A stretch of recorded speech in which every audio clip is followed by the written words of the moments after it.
I always say that the, are you ready? AV node is like elastic. You can keep stretching it. But the infranodal is like plastic. Beyond stretching it beyond a point, it breaks. I like that. That's good. Next one. Okay, so this is the last one. Are you more or less ready? 2 minutes. So we have to somehow take 2 minutes to finish this. Tell me as soon as you're ready. So this is a 45-year-old, and if you're going to take a long time, you can always at the banquet, doctor. So do you want to, okay, anyway, we'll finish this first. So this is a gentleman with a 2-hour history of chest pain. And the question is, there are at least 10 interesting things in this ECG, according to me, to be seen. So can someone, forget the question,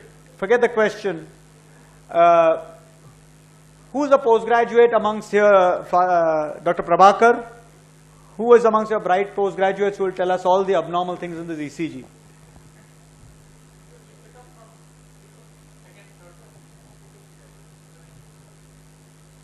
Can you pass the mic?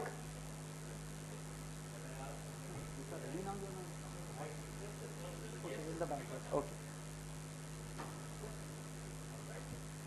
Can you pass the mic, please? Okay, I'll take you through this. You have several phases in this ECG. Look at the long lead. You got something here, then you got something here, then you got something at the end. Yeah.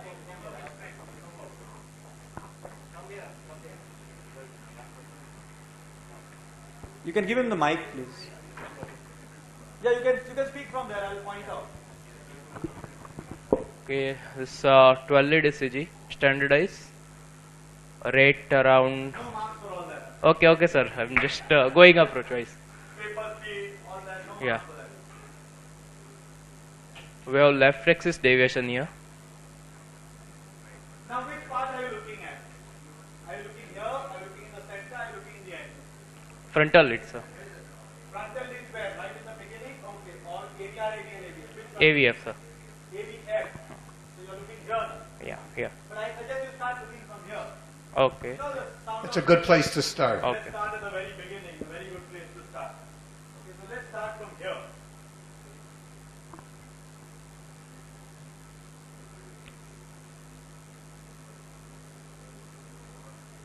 We're getting T inversion in lead 3, sir. So what, is this normal or is it abnormal? Abnormal, sir. Abnormal. Yeah. So what is abnormal? Lead 3 inversion is there, sir. Yeah, lead 3, what is abnormal? What's this?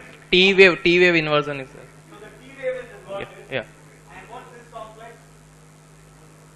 It's QR complex. So is it normal or abnormal? An isolated Q wave in lead 3 can be normal. Can be normal. Can be normal. Provided it is narrow. Narrow. No. Is it narrow? It's widened. It's wide. Yeah. And not only, so it's wide. Yeah. And in the same lead associated with the inversion. Yeah. And ST segment you think is normal? Is the ST segment normal? No, it's elevated, sir. It may not be much elevated, Yeah. but it's certainly coving. It's going. It's convex. Yeah. It's coving. So you got an abnormal QRS, you got an abnormal ST, you got an abnormal T. T wave. What does it signify? You have a gentleman with 2-hour history of chest pain. So ischemia is there. Ischemia or infarction? Q is there, so infarction. If Q wasn't there also, the ST coving would Okay. be a non-Q Okay. myocardial infarction. Reason? Obviously, 2-hour history of chest Yeah. pain. So first thing is that a myocardial infarction. You think the artery is open or the artery is closed?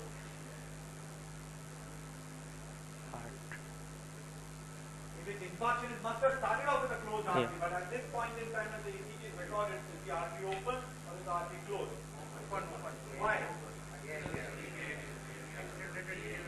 No, they are still here.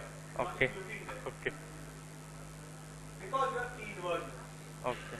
Because you have early T inversion and ST is already down. In fact, he said that Okay. hardly any acceleration. Okay. Okay. So remember, you can have spontaneous recanalization also in myocardial Okay. infarction. Okay. So what area is infarcted? Inferior wall. Possibly the Yeah. we don't have a Yeah, 12 lead yeah, CT sinus rhythm, but certainly it looks like an inferior wall myocardial infarction, acute. Okay. But possibly we can. So then we go to the middle part. We still have to talk about this, will come later. What is this? So the same lead two. Yeah. When you look at it, it's simultaneous. Yeah. So now we come to this. I think you've done your bit. Give it to one of your colleagues. Okay.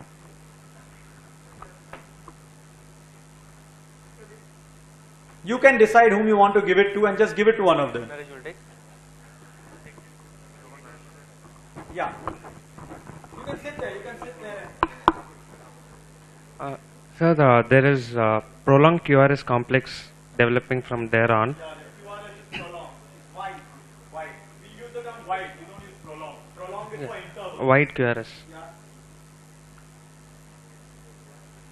So why is it wide? It could be, there's no tachycardia, but there's wide QRS. No. Why is it wide? Bundle branch, increased refractoriness. The heart rate is almost the same. It's about just about 90 to 100. It could be a bundle branch refractoriness, which is aberrance. The bundle branch block. Which bundle branch block? Right or left? Right. Right bundle branch block. Okay. And if you say this is right bundle branch block, then where is the P wave?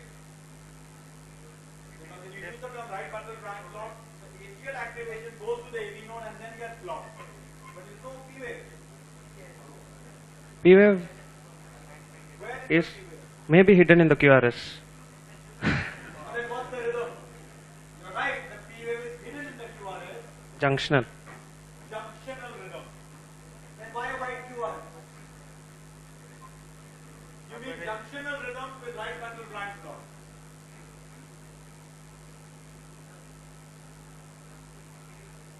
Not In fact, I'll take you through the P wave. There's a P wave. There's the P wave. There it is. There. Disappears. Comes at the end. There. And conducts and back to silence.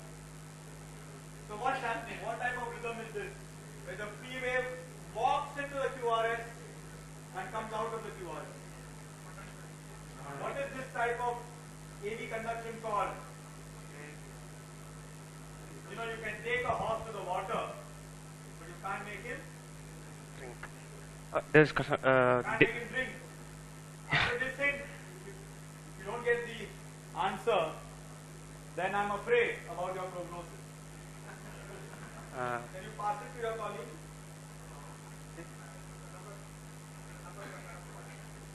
Anyone among the postgraduates, what is this rhythm? AV What type of dissociation. AV dissociation?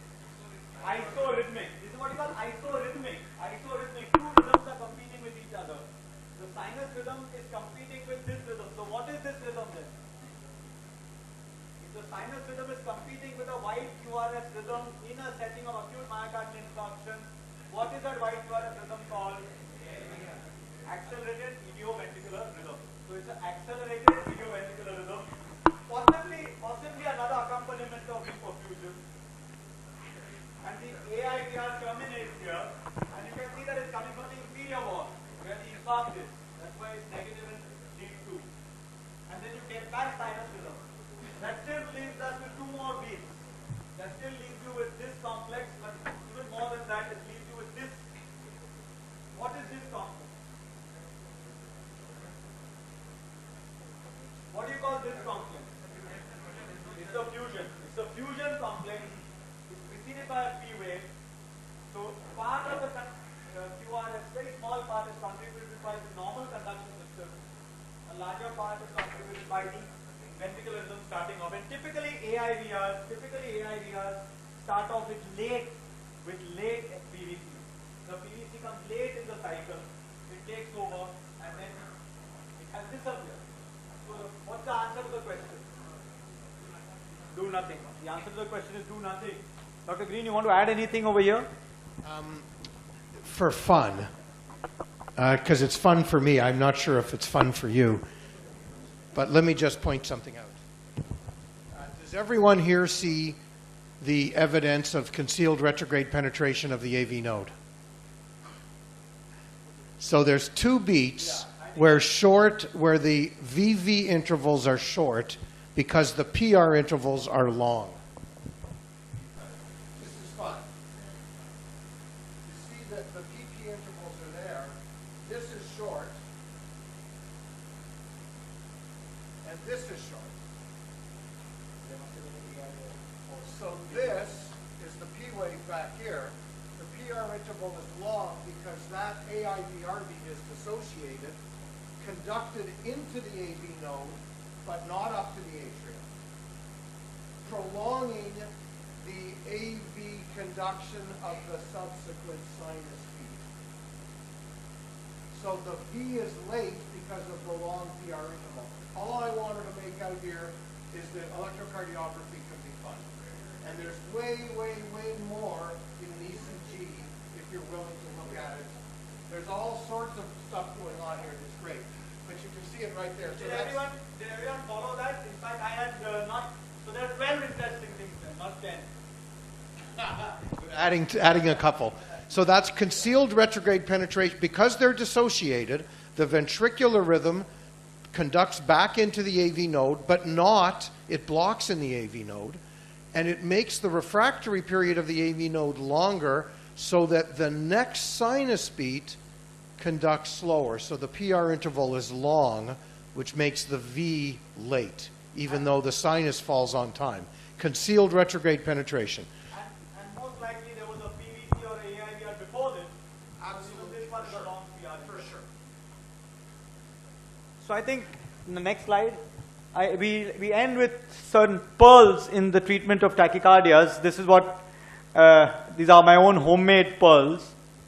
I always say that try to be holistic and try to identify the substrate, the trigger, the milieu if you can for each patient with arrhythmia. Do not treat ectopics. Identify concealed ectopics. Leave them alone. Use drugs very rationally. I think Dr. Green is going to be talking on this tomorrow, when you should not be treating arrhythmias. All antiarrhythmics can be pro-rhythmic. You can cure many arrhythmias, be aware of that. And the most important, if you forget everything else, the postgraduates, but remember one thing, that when there is a sudden witness cardiac arrest, patients in front of you admitted in hospital and suddenly arrests, forget the ABC of resuscitation. Forget them until you do D.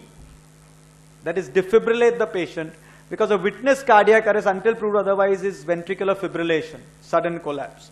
So don't waste precious time using a laryngoscope and then not being able to intubate and the tube not going because 2-3 minutes, 4 minutes wasted, and then you realize, let me shock this patient.